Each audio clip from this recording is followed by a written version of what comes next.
अंधभक्ति एक ऐसा रोग है जिससे इंसान की सोचने और समझने की क्षमता ख़त्म हो जाती है और ये रोग किसी को भी हो सकता है और धीरे धीरे ये रोग मानसिक रोग में परिवर्तित होकर लोगों को जुर्म और अपराध के रास्ते में धकेल देती है।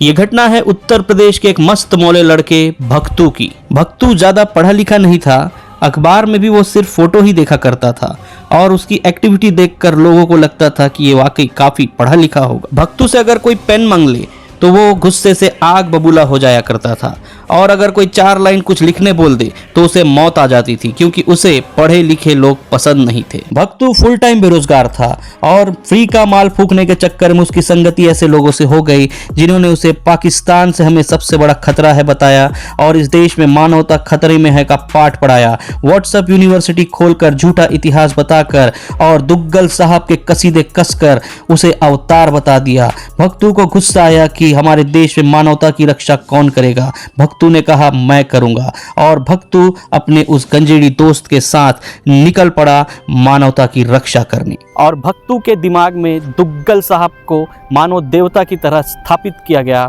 और भक्तू की सोचने समझने की क्षमता और कम होती गई और यहाँ तक कि दुग्गल साहब भक्तू के सपने में भी आने लगे। कैसे हैं भक्तू जी? जान दे देंगे पापा, आपके लिए आदेश करिए बस। जान नहीं देनी है, पाकिस्तान को सबक सिखाना है और पूरे विश्व में डंका बजाना है।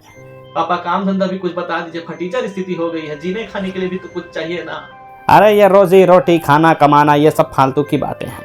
क्या तुम मेरे लिए 10-15 साल भिक्षा नहीं मांग सकते, जबकि मैंने खुद 35 साल तक भिक्षा मांग के खाया।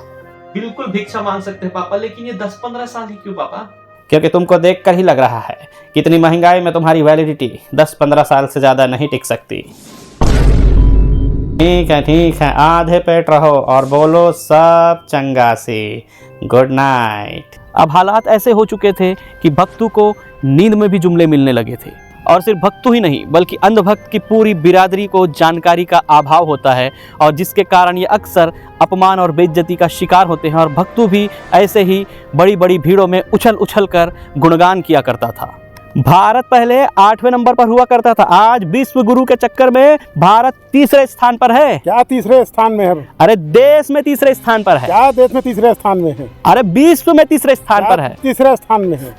अरे दुनिया में 3रे स्थान पर पहुंच गया है भाई भारत। क्या 3रे स्थान में पहुंचा है?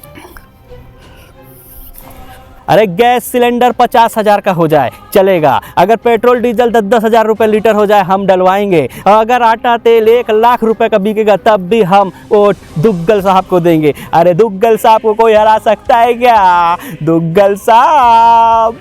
जो भक्तू आटा तेल सब्जियों को लाखों रुपए में लेने की बात करता था, उसका खुद का जीवन राजनीतिक पार्टी की रैलियों में नारा लगाकर चलता था और उसे 200 रुपये दिहाड़ी और 1 क्वार्टर दिया जाता था। लोगों की टूटी हुई बीड़ी को उठाकर पीना भक्तू की मजबूरी नहीं बल्कि शौक बनता जा रहा था। फिर एक दिन वो हुआ जो कभी नहीं होना चाहिए था। ये फटीचर है, ये जो चड्डी पहना है वो भी फटा हुआ है, अगर ये अपना चड्डी खोल के दिखा दे तो मैं अभी इसको 1500 रुपया इसको दूंगा। भक्तू सहम गया, डर गया, टूट गया, इसलिए नहीं कि उसकी चड्डी फटी हुई थी बल्कि इसलिए कि उसने चड्डी ही नहीं पहनी थी।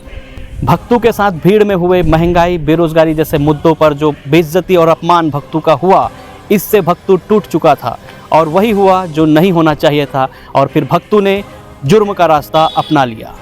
उस चैलेंज की हार ने भक्तू को उसकी औकात याद दिला दी। वो कितना भी जीडीपी, इकोनॉमी और दुग्गल साहब की तारीफें करे, लेकिन सच्चाई यही थी कि भक्तू के पास चड्डी खरीदने के भी पैसे नहीं थे। नेशनल टीवी पर भक्तू की लाइव बेइज्जती होने से भक्तू टूट चुका था। वो समझ गया था कि उसने अपना समय अंधभक्ति में बहुत बर्बाद कर दिया, इसीलिए अब शॉर्टकट अपनाने के लिए वो जुर्म के रास्ते पर चल पड़ा। और उसी रात भक्तू एक सूने मकान में चोरी के इरादे से घुसा।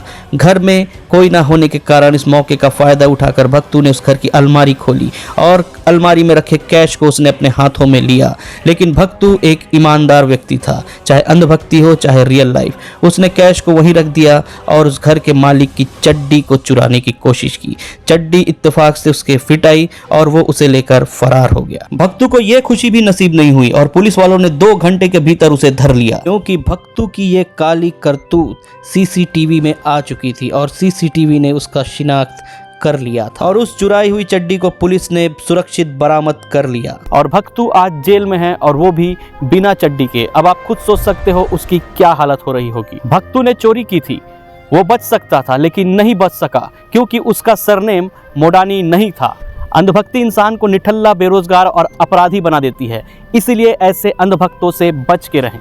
ऐसे हालात में बेहतर यही है कि इंसान वक्त पर सतर्क होकर हालात को काबू में रखकर अपने कदम पीछे हटा ले और अपनी जिंदगी को नई दिशा की ओर मोड़ने की कोशिश करे। ख्याल रखें, सुरक्षित रहें और याद रखें, सही वक्त सही कदम, सतर्क रहें। जय हिंद।